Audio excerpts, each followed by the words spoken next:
আসসালামু আলাইকুম রহমতুল্লাহি বারাকাতুহু। আমি বিশ্বাস করি আপনি যে প্রতিষ্ঠানে, যে ফ্যাক্টরিতে, যে কোম্পানিতে চাকরি করেছেন, সেই কোম্পানির আপনার কলিগ, আপনার কাছের মানুষই আপনাকে সবথেকে বেশি ক্ষতি করেছে।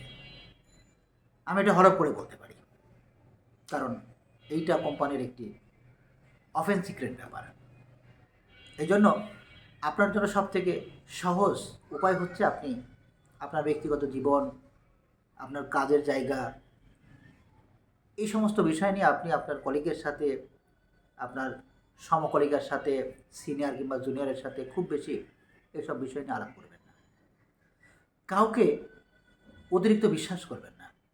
কাউকে অতিরিক্ত বিশ্বাস করে আপনার নিজের ভিতরের কথাগুলো তার সাথে শেয়ার করবেন না। যদি আপনি খুব কষ্টে থাকেন, আপনার পরিবারের সাথে আপনি শেয়ার করবেন। আপনি যদি বিবাহিত হন, আপনার ভিতরে যদি কোনো গল্প থাকে তার সাথে শেয়ার করবেন। নিশ্চিতভাবে আপনি আপনার অফিসের কোনো কলিগের সাথে শেয়ার করবেন না। একটা জিনিস। আরেকটা জিনিস, আপনার কাজের জায়গাগুলি, পরিধিগুলি আপনি আপনার সম, সিনিয়র কিংবা জুনিয়রের সাথে আলাপ করবেন না। কাউকে অতিরিক্ত বিশ্বাস করবেন না। তাহলে কী হবে?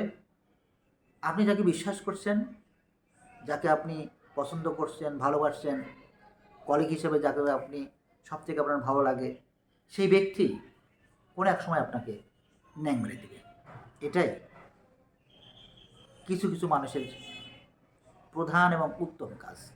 আর এই উত্তম কাজের মাধ্যমেই সে কোম্পানির কাছে, বসের কাছে খুবই ভালো সেজে তার পদোন্নতি বাগিয়ে নেওয়ার জন্য নানা ধরনের কর্মকাণ্ডের সাথে জড়িত থাকে। আর এই কারণে আপনাকে চিহ্নিত করতে হবে এই সমস্ত ব্যক্তিকে। চিহ্নিত করে আপনি আপনার মতো পথ চলবেন।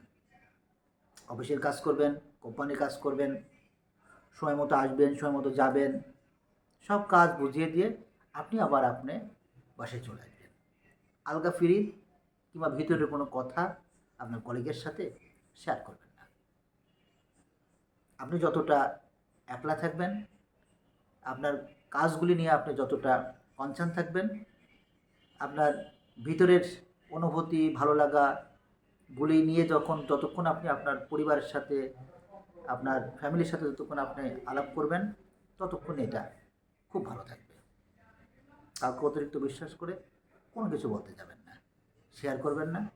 একলা চলুন, ভালো থাকুন। সবাই ভালো থাকবেন। আসসালামু আলাইকুম রহমতুল্লাহি ওয়া বারাকাতুহু।